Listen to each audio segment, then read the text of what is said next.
Why is Bitcoin more expensive in South Africa than it is internationally? We're going to be investigating that in this video.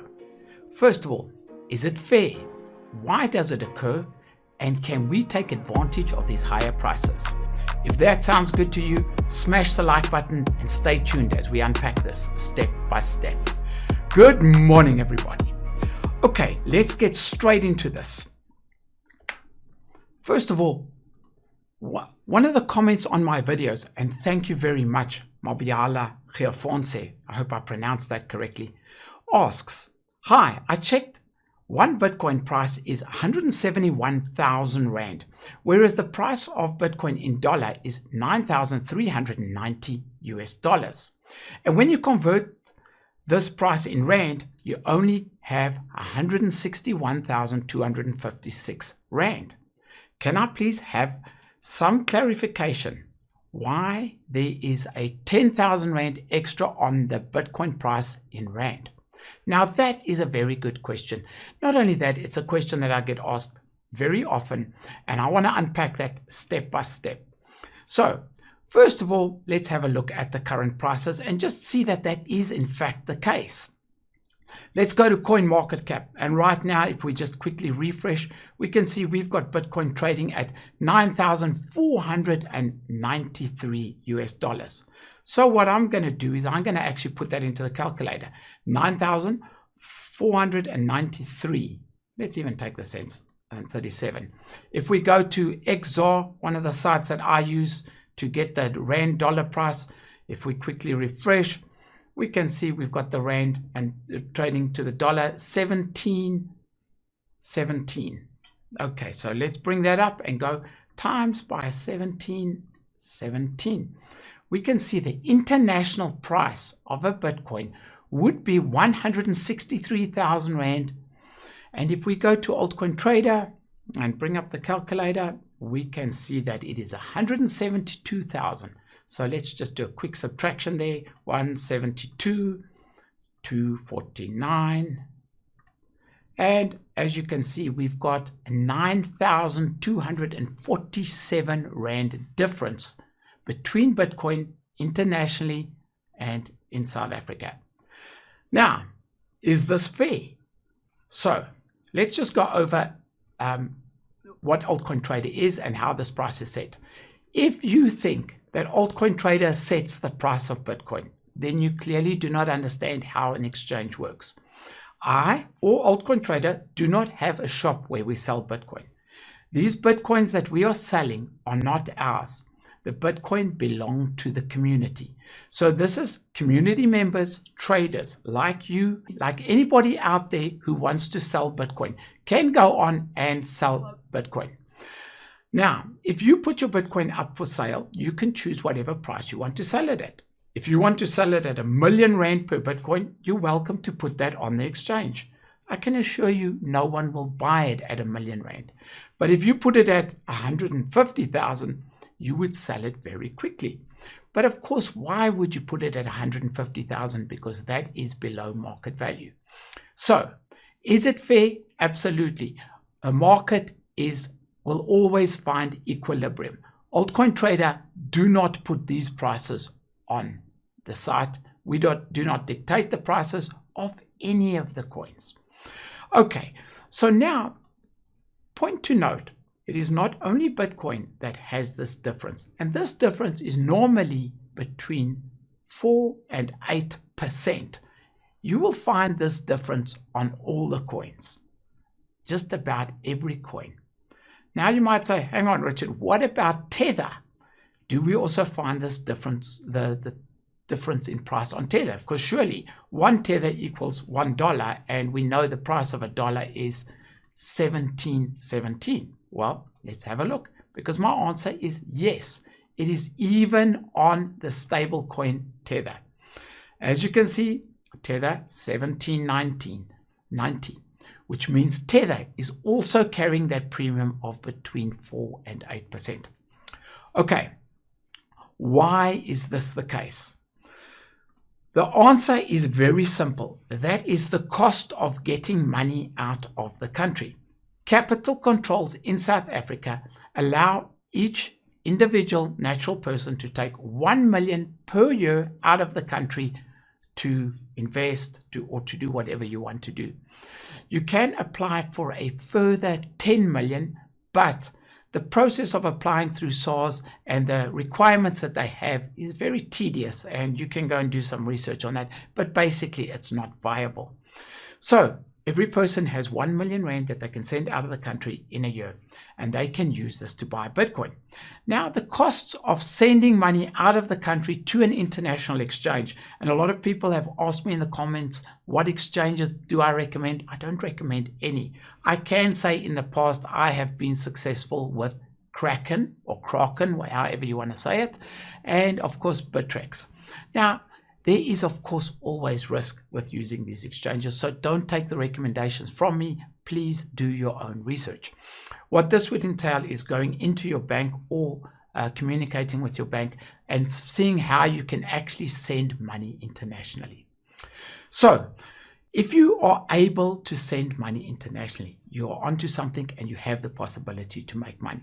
So, let's just quickly recap. Is it fair? Absolutely. It is a free market. People can sell Bitcoin, gold, silver, USDT, Tether, for whatever price they feel is market value on the exchange. The market will always find equilibrium. So in other words, it will always find a place that is value for buyer and value for seller.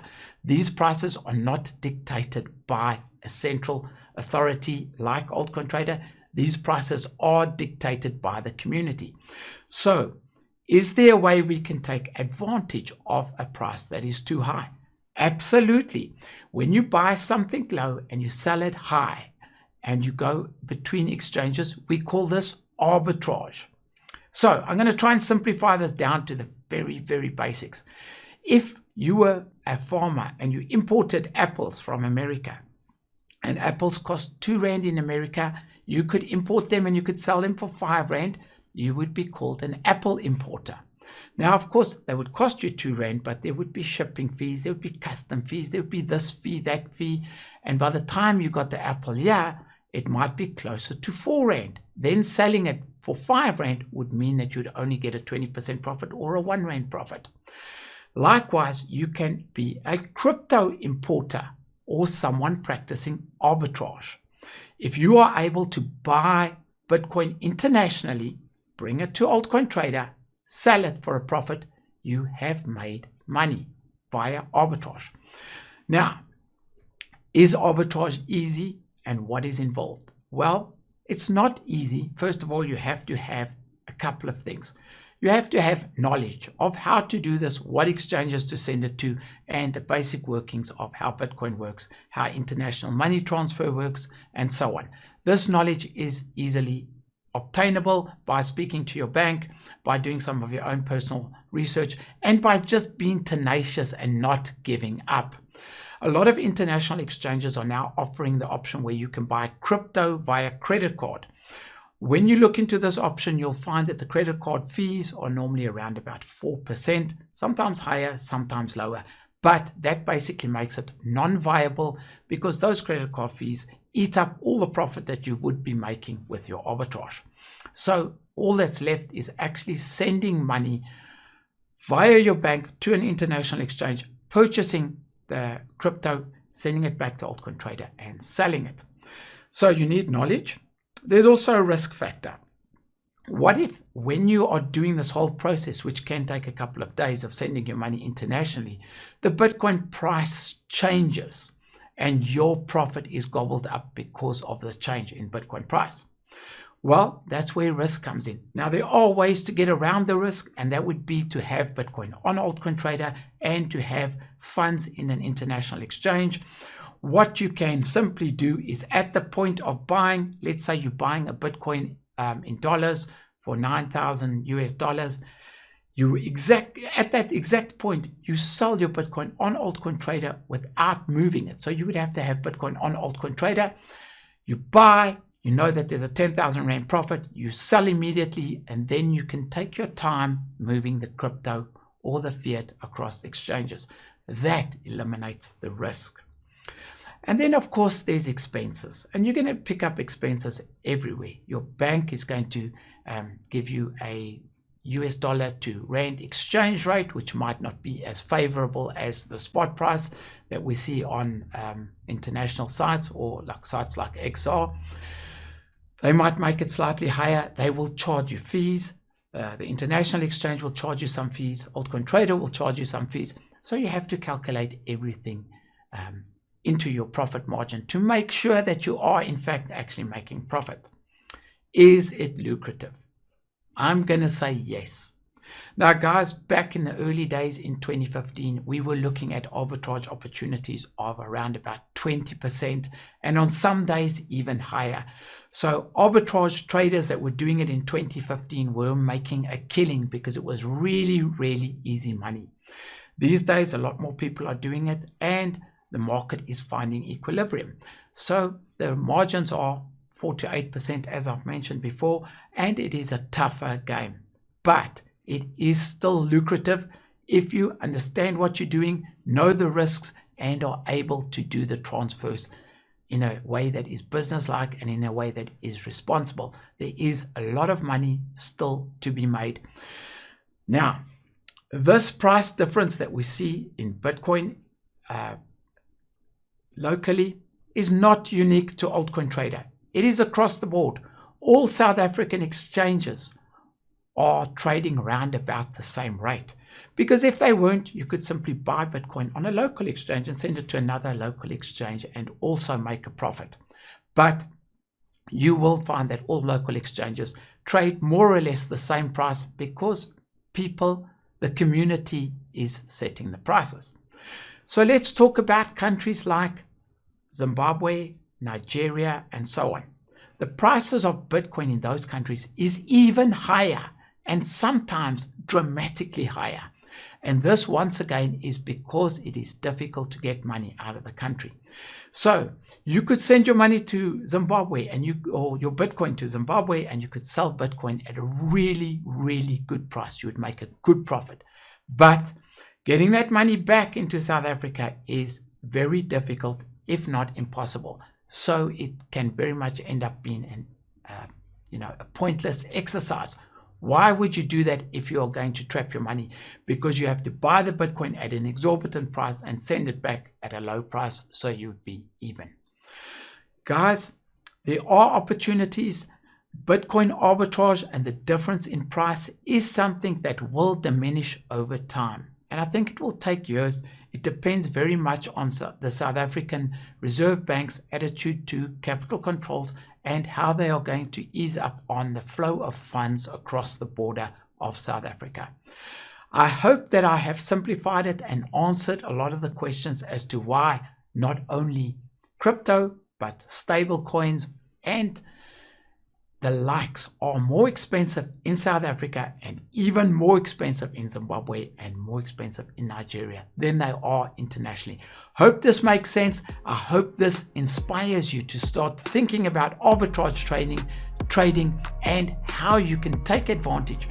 Remember, if something is too expensive on an open market, don't grumble and say, hey, this is too expensive. Say, I'm going to be a seller and cash in on this expense. If it's too cheap, don't say, hey, I'm trying to sell it and it's too cheap. Become a buyer. Guys, we need to think, we need to hustle, we need to understand that markets are open and free and they will always find equilibrium, and in there is the opportunity to take advantage. If you like the content that I provide, if you like this video, hit the like. I'd very much appreciate it. That's it from me. I'm out.